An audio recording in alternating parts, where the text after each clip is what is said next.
Hello सांग माने मु सबिता आज वीडियो रे आपण मानकु स्वागत करूची। बिना बिरी बिना दही रे स्वादिया आउ नरम पिठा तयारी करबा। खाली भेंडी यूज करके एमिति गोटे पिठा तयारी करबा जहा आपण माने केबे हेले खाइ नथिबे। तेनु वीडियोटी को पूरा देखिबे। ए वीडियोटी जदी आपण मानकु भलो लागे ताहेले वीडियोटी को गोटे लाइक एवं चैनल टी को सब्सक्राइब कर देबे। ताहेले आसंतु आज रो वीडियोटी स्टार्ट करबा। एई पिठा तयारी करबा बहुत सहज आउ एई पिठा खाइबा को भारी स्वादिया। एही रेसिपी पई हमकु 2 कप अरुआ चावल दरकार। तासो 5-6टा ग्रीन देखा जाउतबा भेंडी नेबा एवं गोटे कप सुजी दरकार। प्रथमे आमे अरुआ चावल को 2-3 घंटा पई बतुरै देबा। जदि आपनक पाखरे समय नथिबो ताहेले आपण गरम पानी रे 5-6 मिनिट पई एटा को बतुरै रखिबे। एटा रेडी होई जिवो। मु एठारे नॉर्मल पानी यूज करूची तेनु 2-3 घंटा पई एटा को छाडी देबा। देखंतु हमर 2-3 घंटा समय होई सलानी। एबे चावल को टिके चेक करि नेबा। एई देखंतु एटा भलो भाबरे बतुरै जाईची। आपण एटा को हाथ रे धरि नखरे टिके दाबिले एटा 2 खंड होई जिवो। ताहेले जानिबे चावल रेडी हो गला। तापरे आमे ए चावल को 2-3 थर भलो पानी रे धोई देबा। एमिति करबा द्वारा हमर चावलटा भलो भाबरे सफा होई जिवो। मु एठारे 5-6टा भेंडी नेची। प्रथमे आमे भेंडी को भलो भाबरे धोई देबा। तापरे भेंडी रो चोपा को छोड़ै देबा। जेहेतु आमे एटा बिना बिरी और बिना दही रे करूचे तेनु पिठाटा टिके सॉफ्ट हेबा पई मु एठी भेंडी रो यूज करूची। चोपा को छोड़े साबा परे एटा को मीडियम पीस रे काटिबा। भेंडी रो चोपा को छोड़े देले पिठा रे बिल्कुल भेंडी रो वासना रहबनी आ कई कहि परिबेनी आमे ए पिठा को भेंडी रे करिछु बोली। मु एमिति सबतक भेंडी को काटी नउची।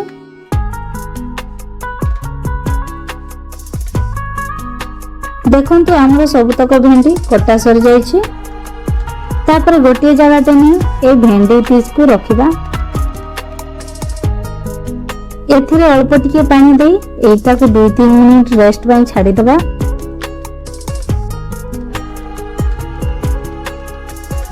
एबे 2-3 मिनिट पर आमे ए सब को ग्राइंड करबा। प्रथमे गोटे जार रे आमे ए चावल को देबा। तापरे आमे बुतरै रखिथिबा भेंडी को पकेइबा। एबे आमे या ऊपरे भेंडी रे देइथिबा पानी को यूज करबा आ ए सब को ग्राइंड करि नेबा। देखंतु हमर मिक्सचरटा रेडी हो जाईछि। एबे गोटे जगहटे नै ए सब मिक्सचर को बाहर कर देबा।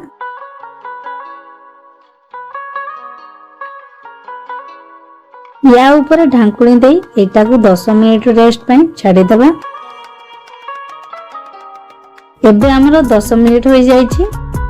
देखंतु बैटरटा टिके चेक करि नेबा। एमितिका कंसिस्टेंसी रखिबा। ठीक जेंति चकुली पिठार बैटरटी रुहे सेमिति रहिबो। एबे आमे एथिरे आधा कप सुजी ऐड करि देबा। अल्प अल्प करी सुजी को पकेइबे आ घांटु थिबे जेंति लम्स न रुहे। मु एठारे नॉर्मल सुजी यूज करूची। सुजी को भाजीबा किछि दरकार नै। चैनल रे जदी नुआ होइतांती प्लीज चैनल टी को सब्सक्राइब करि देबे। एमितिका हम चैनल टी को सपोर्ट करूथिबे। तापर ए बेटर रे आमे स्वाद अनुसार लूण ऐड करि देबा। तापर आमे चीनी ऐड करबा। आपन को जदी अधिका मीठा पसंद ताहले टिके अधिका चीनी यूज करबा। ए सब को भलो भाबरे थरे मिक्स करि देबा जेमिति कि लूण और चीनी बैटर रे मिसी जिवो।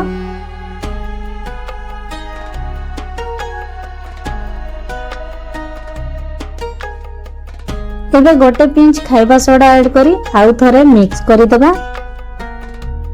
मन रखिबे खाइबा सोडा देला परे एटा को आउ छाड़ीबेनी सांगे सांगे फ्राई करि नेबे।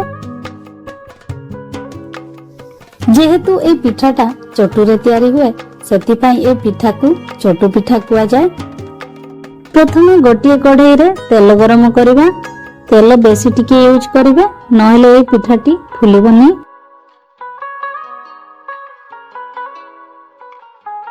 ତାପରେ ଆମେ ଗୋଟେ ଚଟୁ ସାହାଯ୍ୟରେ ଏ ବେଟରକୁ ତେଲରେ ଏମିତି ପକେଇବା।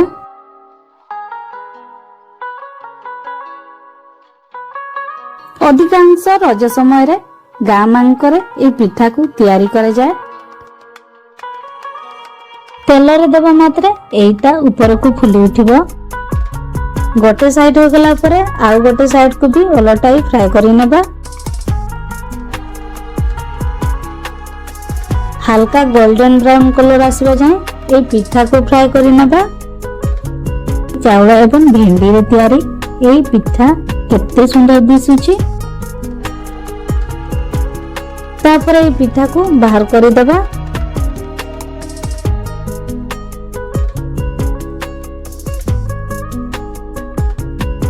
ମୁଁ এই ସେମ୍ ପ୍ରୋସେସ ରେ ବାକି ତକ ପିଠାକୁ ବି ଫ୍ରାଏ କରି ନେଉଛି।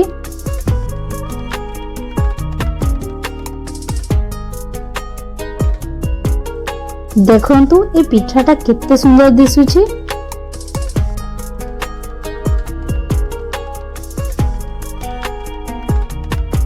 ଦେଖନ୍ତୁ ମୁଁ ଗୋଟେ ପିଠାକୁ ଭାଙ୍ଗିକି ଦେଖଉଛି।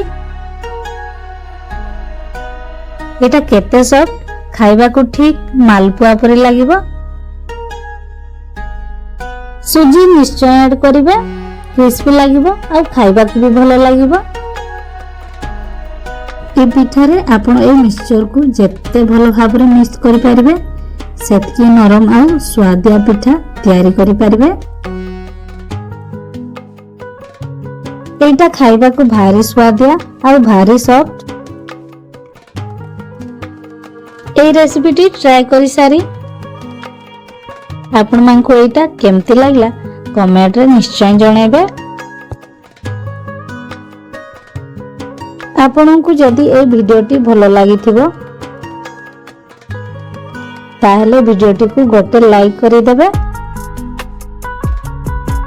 ଚ୍ୟାନେଲରେ ଯଦି ନୂଆ ହୋଇଥାନ୍ତି ପ୍ଲିଜ ଚ୍ୟାନେଲଟିକୁ ସବସ୍କ୍ରାଇବ କରିଦେବେ। ଏମିତିକା ଆମ ଚ୍ୟାନେଲଟିକୁ ସପୋର୍ଟ କରୁଥିବେ।